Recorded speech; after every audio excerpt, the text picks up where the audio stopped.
Oh, no, no. Way down.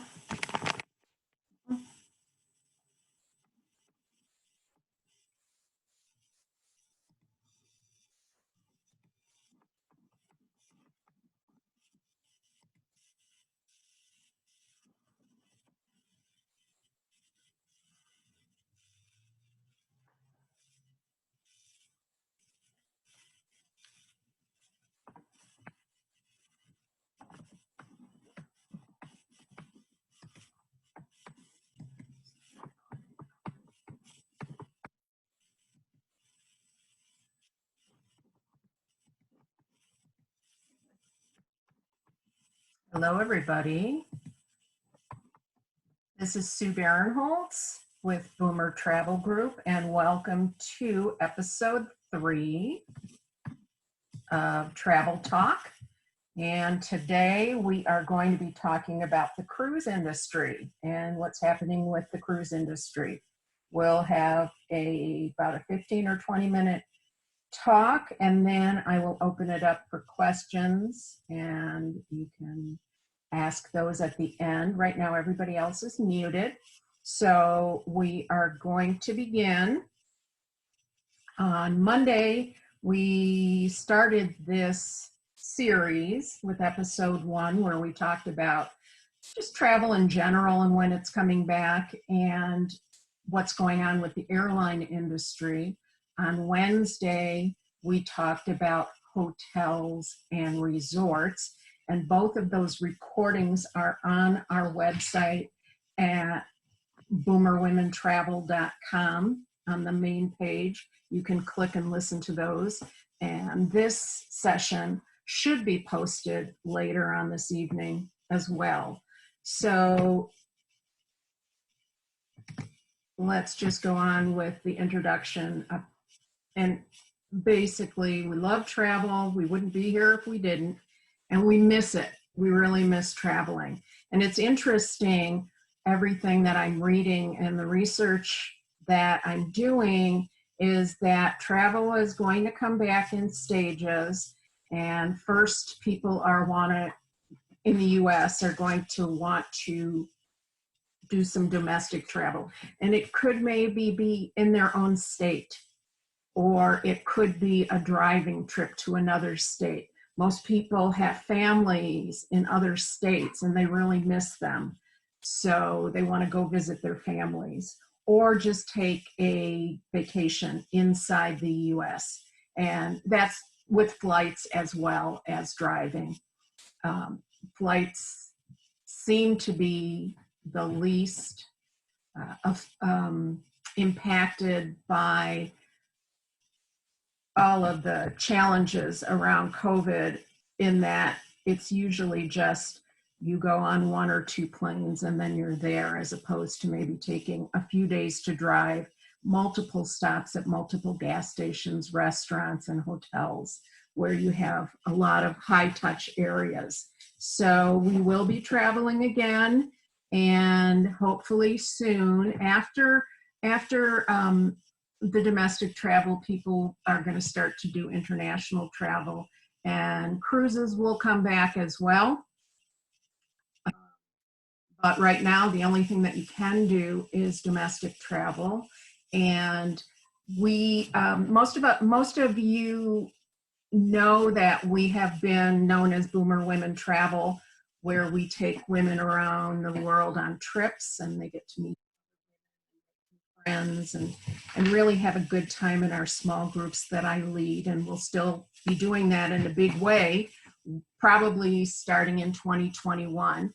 But in the beginning of the year, I also joined MVT and YTC. They're my host company. And that gives me membership in Virtuoso, which is the finest travel advisors and suppliers in luxury and experiential travel.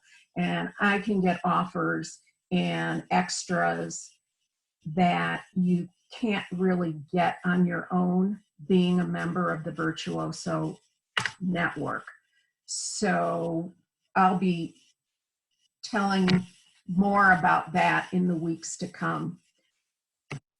The sources that I'm using for my talks is on the top line is the organizations that I'm affiliated with, and then followed by the organizations that I'm either a member of or check in with rather often. CLIA is the cruise line industry. IATA is the International Association for Travel Advisors. ESA is European travel. And so there's a variety of sources. I think there's probably more that I've been looking at lately, but it's pretty much numerous places. So right now, let's talk about cruises. And right now, the CDC has extended its no sail order for cruise ships. And what that means is right now, it's 100 days from April 15th. So we're talking about July 24th is the soonest that the no sail order will end. But don't bet on that because they could extend it. They've already extended it once. And it's really up to the Secretary of Health and Human Services and the CDC to declare that cruise ships in the United States can sail.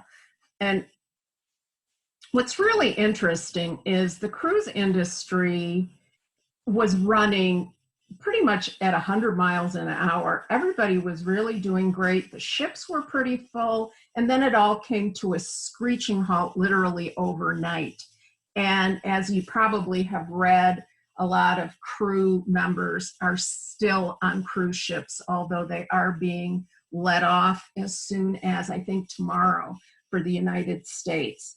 But the question is, when are we going to cruise again? When are we going to sail again? And there's a few things that need to happen in addition to the no sail order being lifted. After that, we need to make sure that the borders are open to places that we want to sail to. And that's the different countries. And then if the borders are open, we need to make sure that the flights are flying to those places that we want to take off. Remember that if you listen to earlier talks this week, a lot of the airlines have 90% of them have reduced their flights and their airports that they're traveling to. So even though flying may be open, you have to really figure out who's flying and when are they flying. Also, there's going to have to be a lot of testing.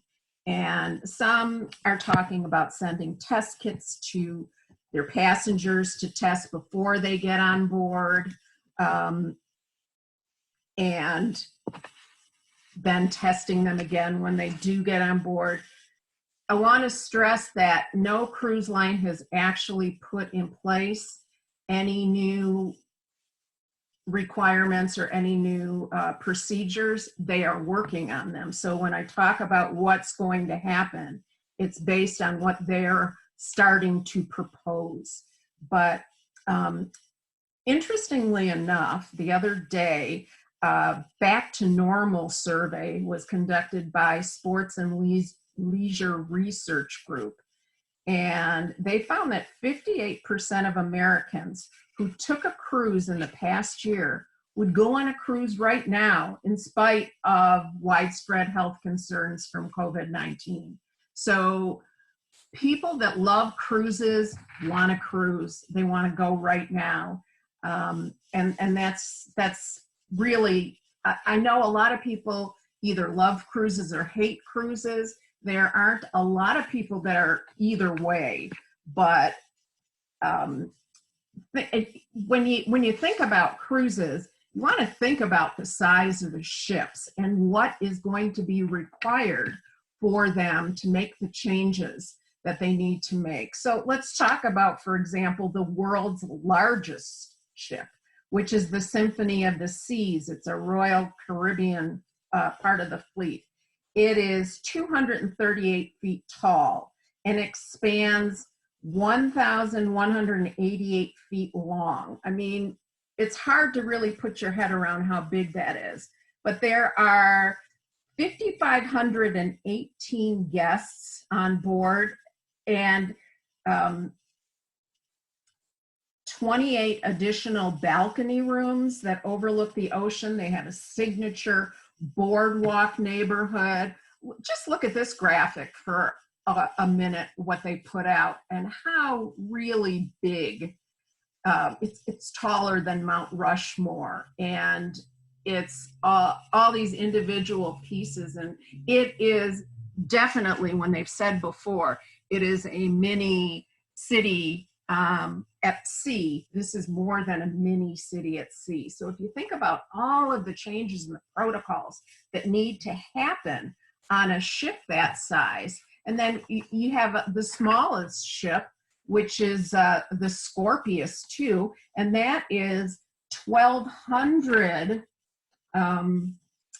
gross registered tons, 1,200 for the smallest ship versus 228,000 gross registered tons for the largest ship. So there's a wide variety there, and there's also river cruising. But you have to think about the safety measures and how they're going to improve their safety measures. So up until now, safety measures in terms of are you a healthy passenger? We've been on the honor system for that, and usually if they had you fill anything out, it was a questionnaire about are you feeling ill right now? And most people, even if they were feeling a little ill, would say that they weren't because they didn't want to be quarantined in their cabin for a few days. So it was really on the honor system, and you put down what you want, and that's going by the wayside. There also, cruise lines are required to report any illnesses to the CDC. They have always been required to do that, and they have been pretty good at addressing safety and onboard illness concerns. Usually they were dealing with relatively minor issues. If you all remember the norovirus outbreaks on ships, we hear about them more often because they're required. Cruise ships are required to report to the CDC. But as much as we want to get back to it, we need to think about what steps need to be taken. So as much testing as possible, particularly for the crew on an ongoing basis. An expanded medical center in cruise ships seems likely, with more doctors and nurses on board, maybe an isolation area in the event that anyone does become infected on board. Balcony cabins are a good thing to think about because that means better access to fresh air. Right now, a lot of the air conditioning ducts in the air systems reroute and don't really recirculate the air well. So now they're looking at rerouting the air conditioning ducts, putting in a more effective air filtering systems. You'll probably see things like buffets going away as well. If they do have a buffet, it will not be self-serving.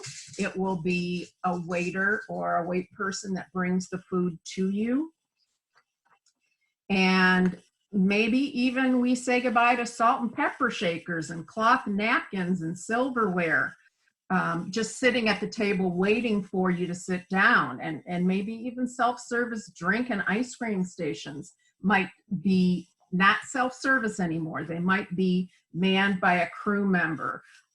And instead of, if you've been on a cruise and you know that they have the hand washing or the disinfectant stations when you walk into the dining room, that's been not required, but it's just been encouraged, and now it will be required. So what are the cruise lines doing? And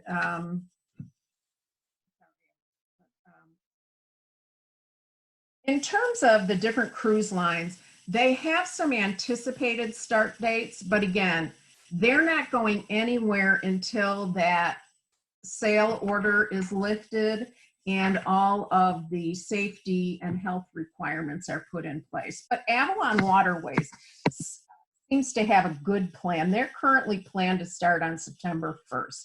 But it also, in addition to everything I've mentioned, it depends on the European Union's protocol on Europe's rivers, because Avalon is a river cruise.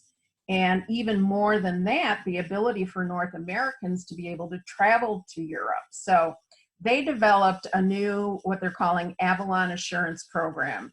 And the protocols include their welcome aboard, mandatory health screenings, like touch-free temperature checks and luggage disinfection, fresh air inside and out, new technologies to ensure cleanliness, electrostatic cleaning systems, UV disinfectant systems.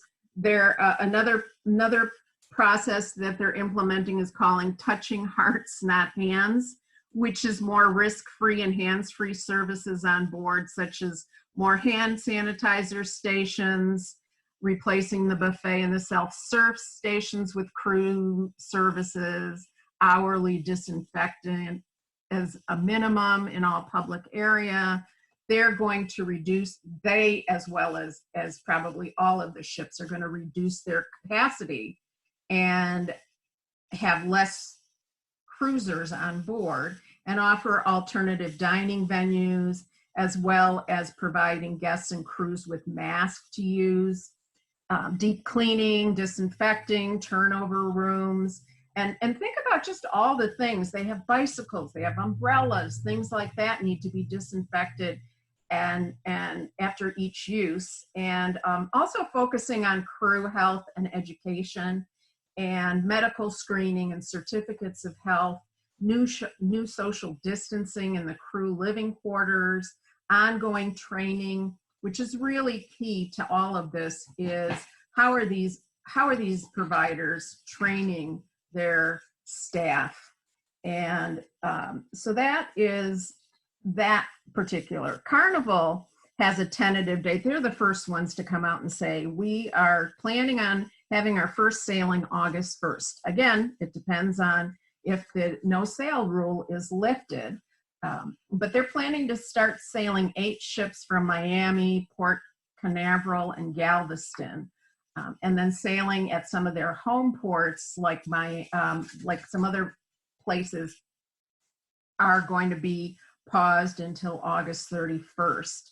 So, and some of their other brands like Holland America and Princess and Seabourns, they're not going to re-enter service until late fall. And Norwegian is going to have a similar strategy. They're going to open 3 Norwegian vessels, 1 Oceania, 1 Regent, and then as the momentum builds, they will open more. And they're looking at probably end of September or even the last quarter.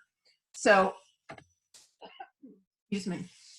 So if you do have a reservation on a cruise line, first of all, you want to wait for them to cancel it first before you cancel it. Because if they cancel it, they can offer you what the FCC is future cruise credit.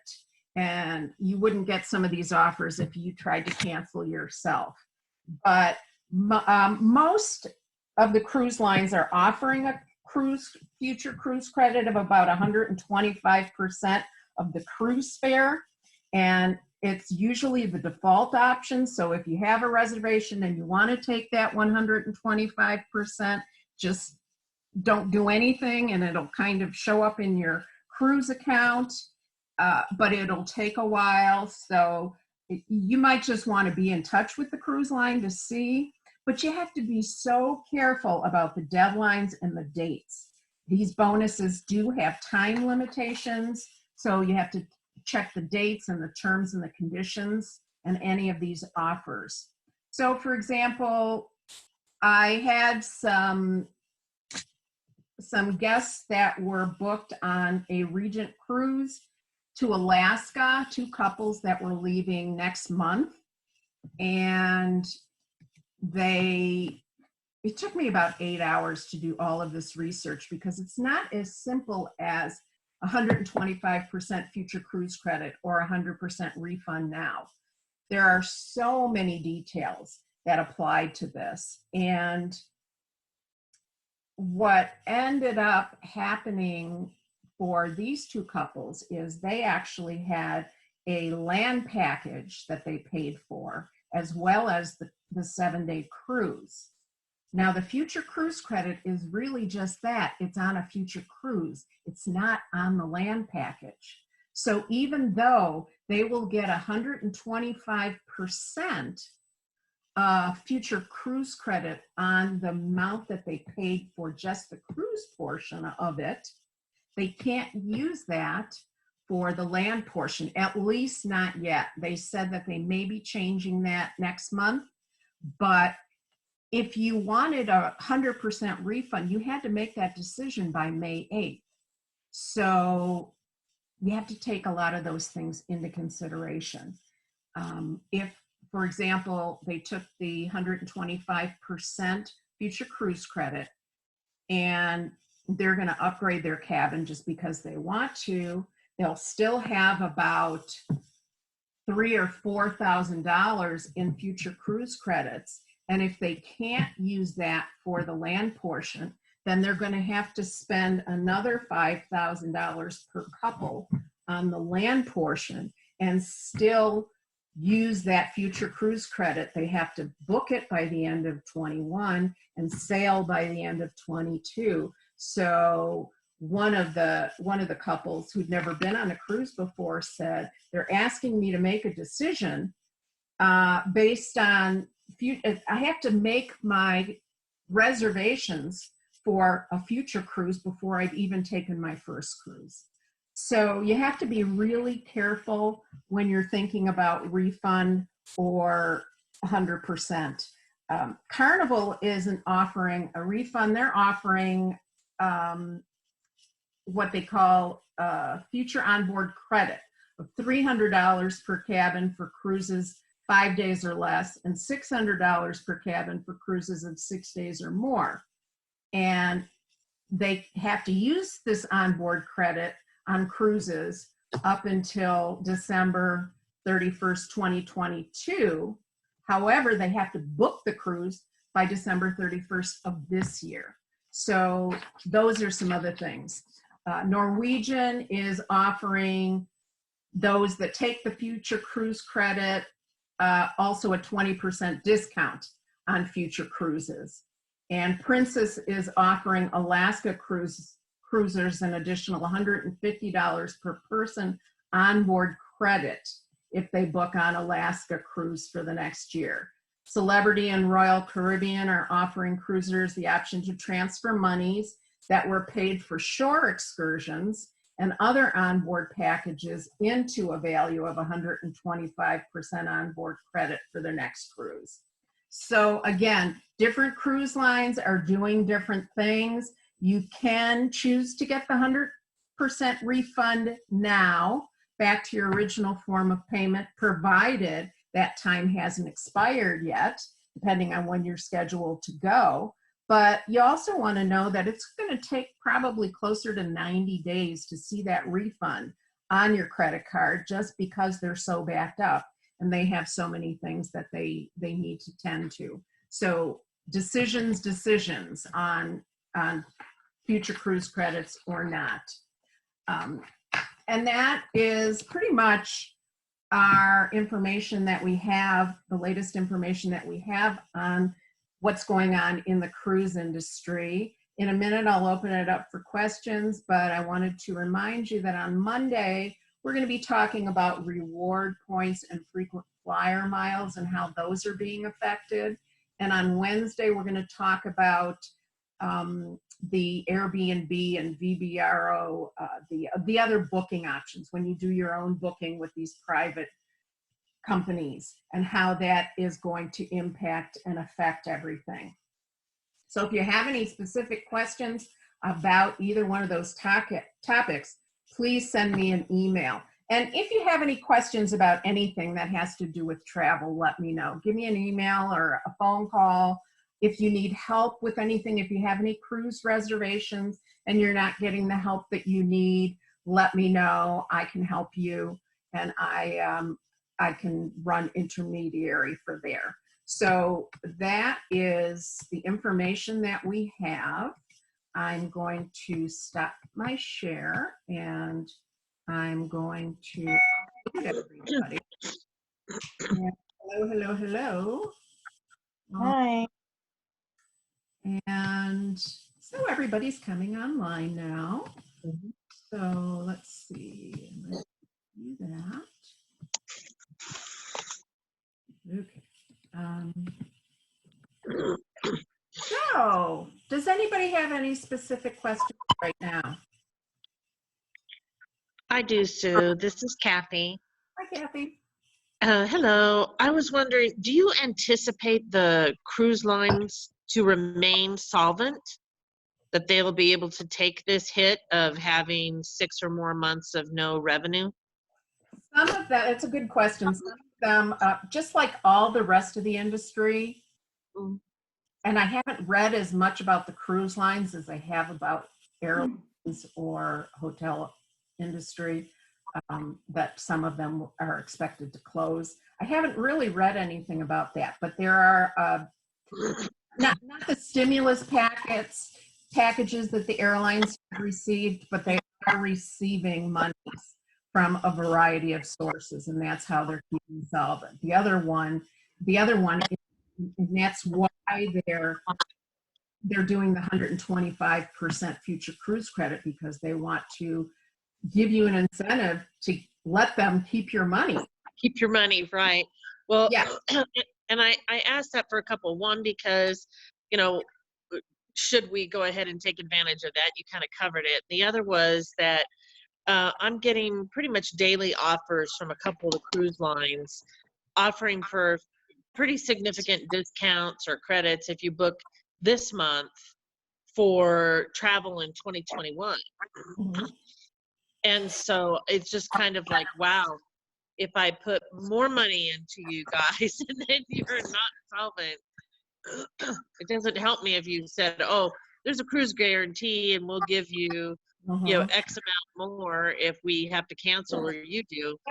But if they go under, then I am lost with all the at the back of the line of creditors. So Right. And that's something to take into consideration with all of travel, is taking a risk that they're actually going to be there. Again, I've heard airlines that are closing, smaller airlines that are starting to close or file for bankruptcy. I've heard of hotels. I have not heard of any cruises yet, but that's not to say that they won't.